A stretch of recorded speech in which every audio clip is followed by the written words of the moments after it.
As someone who practices spirituality, I have a deep appreciation for Black women. So I'm going to give you a crash course on the reclamation of power through Hoodoo, ancestral closed practices from the perspective and lens of Black women. According to the Merriam-Webster dictionary, spirituality is a quality or state of being spiritual. Other definitions categorize it as something that in ecclesiastical law belongs to the church or to a cleric as such, and finally as a sensitivity or attachment to religious values. However, spirituality can represent religious practices like communion, church, prayer, believing in monotheistic or polytheistic gods, practices like yoga, meditation, mindfulness, balancing chakras, lifestyle changes like changing your diet, adopting a more physical lifestyle, focusing on your health and well-being, journaling or therapy, an esoterical approach like reading tarot cards, using astrology charts, human design charts, or Disney matrix charts, or an ancestral and close practice such as hoodoo, voodoo, earth-based spiritual practices like root work, or indigenous beliefs about protecting and honoring the earth, paganism, and casting spells. Hoodoo is a plethora of many different rituals existing in the South. These rituals can involve the earth, salt, water, candles, herbs, communication with the dead or deities, and conjuring. Conjure is a big piece to the Hoodoo spiritual practice, and basically it is the energetic calling of the desire that you're wanting.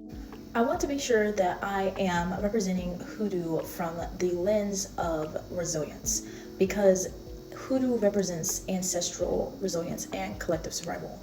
It was kept private because of the church and colonization. It was illegal and punishable to practice spiritual mediums outside of Christianity.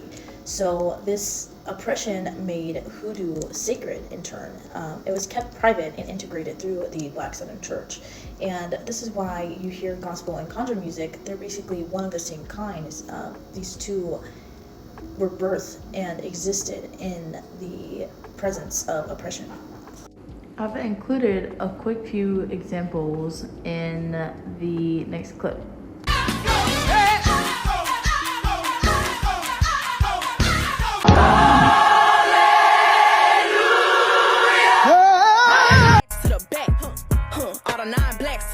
Nigga, honey on my tongue, I'm talking slicker than hoes ass. I think that was the best day of my life. Was it like that for you? So it is very sacred for a Black woman to return back to spirituality. She is calling upon centuries of survival knowledge that had been passed down to her from previous generations. And therefore, she will continue the same passing of traditions with subsequent generations or with future generations. When mentioning conjure, I feel like it's extremely important to talk about the emotion rage. Brittney Cooper gives a perfect example of divine rage in her book, The Eloquent Rage. Capital B, capital F. I'm unapologetically Black and I'm unapologetically a feminist. And look, depending on what circles you're in, it's hard to be both those things at the same time. But I think that being both those things is the thing that will save us. Black people are maligned in this country, but I'm proud to be Black. Feminists are maligned in this country as disruptors, as people who create division, as folks who are trying to throw men under the bus, as scary, terrible people who are trying to take men off the pedestals that they have put themselves on forever. All of those things are lies. And so in claiming my identities, my politics, and putting them together, I'm saying that there's a truth telling that happens at that nexus of Blackness and feminism, at that space of having to work twice as hard to get half as far, which is a Black proverb, and at that space of knowing that so often you can be the dopest chick in the room and they'll give it to the mediocre white man in the room. Putting those things together gives you a clarity and a vision about where we can go if we stop oppressing Black folks and women and gender non-conforming folk. And so Black feminism taught me that, and I think it can teach you that too. I'm Brittney Cooper, and this is my brief but spectacular take on my eloquent rage.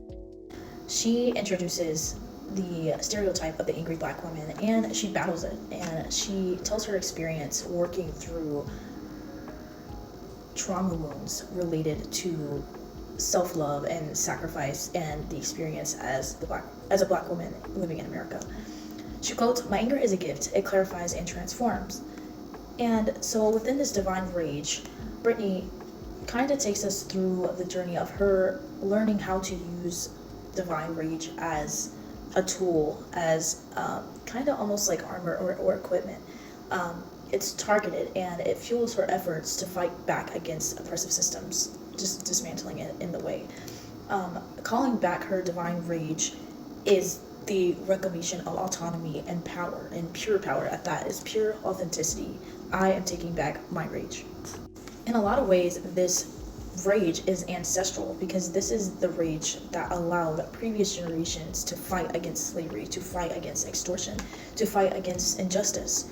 This is the rage that taught the grandmothers and the great-grandmothers how to get through oppressive systems. And it is so important because it is transforming today's women, today's Black women. It is transforming them and allowing them to be more creative and embody the resistance and embody the movement. And it's not just for Black women, it's for everyone to have a space where they exist freely without oppression or power or control. The most common areas where we see how Black women convert the rage into transformation is art, it's policy change, community protection, and creative work. So going off the ancestral connection to divine rage, I want to jump into an analysis made by, what is her name? Paris Sorency. She offers an analysis on Ntozake Shange's indigo, sassafras, cypress, and indigo. The main character in this piece of literature, Indigo, basically survives a transition or initiation of some sort, and it's spiritual in essence.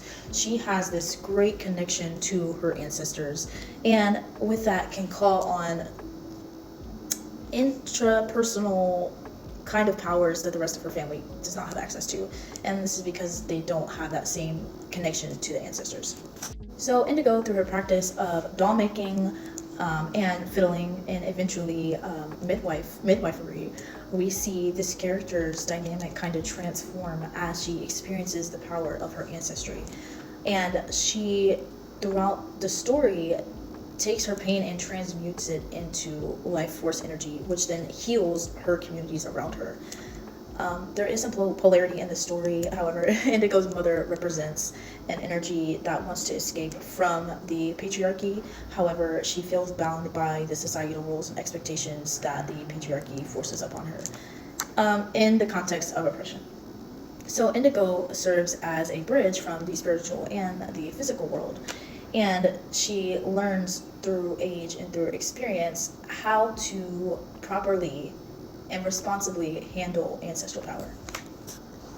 Indigo serves as a model or spiritual blueprint for reclaiming power.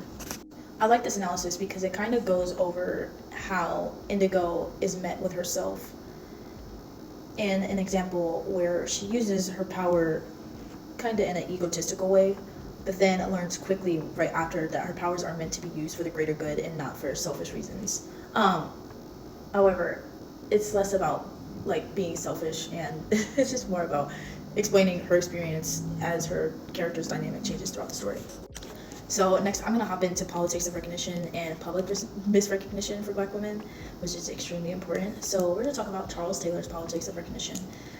Black women are basically misread, misnamed, and misrecognized socially by the oppressive party, I want to say. Not necessarily a party, but by the oppressive society, by hierarchical, patriarchal society. They wish to paint Black women as the angry Black women or the strong Black women, essentially placing almost all of society's emotional responsibility and emotional baggage on the backs of Black women. So we get the stereotypes like the angry Black woman because of social situations where Black women's anger was misdirected upon them on purpose and labeled as defensive per se. We get the strong Black woman narrative from the stereotype of Black women just being able to carry so much in the midst of oppression. In the midst of oppression, they still are able to handle so much, and so society feels like we can put the emotional burdens of all society onto Black women, and that they'll continue to carry this responsibility for the public. However, that's not fair because it steals away privacy from Black women to heal and focus on their own communities and themselves, and it also places the spotlight on Black women. It forces them to be in a public space, being constantly scrutinized for just existing. Because Hoodoo has largely remained hidden, it plays as the refuge for where recognition is restored. Within Hoodoo and close spiritual practices, Black women can reflect and find healing and restorative justice within their ancestral connections and spiritual mediums. And this just, it reclaims the autonomy and the power snatches it back from society trying to paint black women or fit black women into a specific box. Taylor mentions a German word, I believe, is Anerkennung, which is called mutual recognition. It is the idea of citizens existing equally in a system that is supposed to recognize them for their acts. So say you're in a society, your presence and contribution, or your contribution to society is supposed to get you that public recognition. It's supposed to be mutual. Like, you give them your presence and community, and therefore you present your ideas and contribute publicly to the community, and the community recognizes you back with certain rights or privileges. Black women don't have that privacy, so there is no mutual recognition in society for black women. Going off of the lack of privacy, I kind of want to talk about the crooked room. This was coined by Melissa Harris Perry. This is basically the psychological imbalance of trying to stand upright in a distorted society.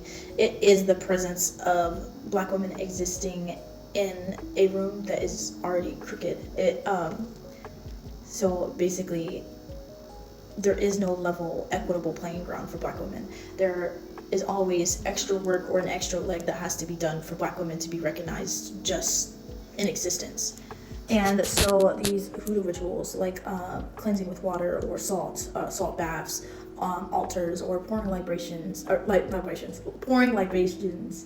acts as a way to strengthen the room for black women. It is the connection for their public recognition and safety and identity to all exist together. It is essentially black women creating their own room to exist in. I think about the example of Indigo connecting to her ancestry and receiving powers. I think about Marie Laveau creating her own community of hoodoo and voodoo priestesses. Like, it's the recreation, the taking back, the reclamation of power. So Beth E. Richie was the sociologist and a black feminist criminologist that termed the coin male violence matrix, which is basically a framework that explains the overlapping layers of violence that black women face. And all of this is influenced by racism, sexism, classism, and state control. It's not just an individual violence, but it's structural, community-based, and state-sanctioned. I want to discuss how the patriarchy is a representation of spiritual imbalance and domination. These narratives of control came from people who wanted more power, who wanted land, and this is because they cannot find the fulfillment or the power within themselves, so they look externally for it. Hoodoo is used as a resistance because it returns the lineage back to the ancestors and the generations. It reclaims and works with your gut instincts or your gut feelings, and it creates a community and networks for black women. It's not an escape, but it's protection and it's reconstruction. It is the returning of power and divinity and creation to black women after centuries of being oppressed and having history rewritten. It is hoodoo specifically is a sacred inheritance. It returns us to ancestral memory and to ancestral power. I love hoodoo's reframing as an art and as political refusal, because it's exactly what it is. For a long time, there's been a resistance and I don't want to say stereotyping. What's the word? There has been a lot of negative propaganda. There's been a lot of propaganda around black spiritual systems. And the truth is that spirituality and religion existed before colonial influences, but no one's ready to have that conversation yet.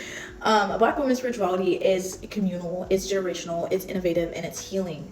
And it's the reclamation of power and oppressive systems.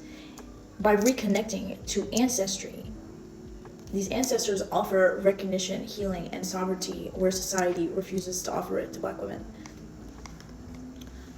So, this is extremely important. This reclamation, this returning to spiritual power, and this reframing of black spiritual practices as positive, as natural, and as existing within our world is extremely important to our revolution. Because black women not only focus on the freedom of themselves, but they focus on the freedom of everyone. The black feminine is considered divine sovereignty because they have that connection to that intuition. Those centuries of pain and trauma and of revolution and of transformation and of power, all of this exists within this bigger mission of bringing humanity back to its original, I don't know, plot, like back to its original power. We're going back to the earth. We're choosing to honoring the earth. We're choosing to honoring love. We're choosing to honor healing and creation and safe spaces for people to exist. It is a way for us to reconnect back to our ancestry, to learn who we really are. And it's not just about the political, ancestral, and spiritual context of it. It's also very deeply emotional, because we are returning back to our heart spaces. We're returning back to equilibrium. We're returning back to humanity. So it is extremely important that we continue this research, that we invest in this research, and that we invest in the Black feminine experience overall. With that being said, I really hope you enjoyed this probably 30-minute long explanation about Hoodoo, Black female sovereignty, community, ancestral power, all of that jazz. It's always love, light, and peace. I'm gonna link a playlist for conjuring music, and I hope you guys enjoy. I do have some cards out here. Let's see, we do have the Sun, the Queen of Wands, the Empress, the High Priestess, and the Magician. I pulled all of these cards as a reminder of the light that Black women bring in this fucking earth. Thank you so much. I'm so glad if you watched it all the way through. Thank you. I really appreciate it, and I hope you guys have the best day. I love you. Forgive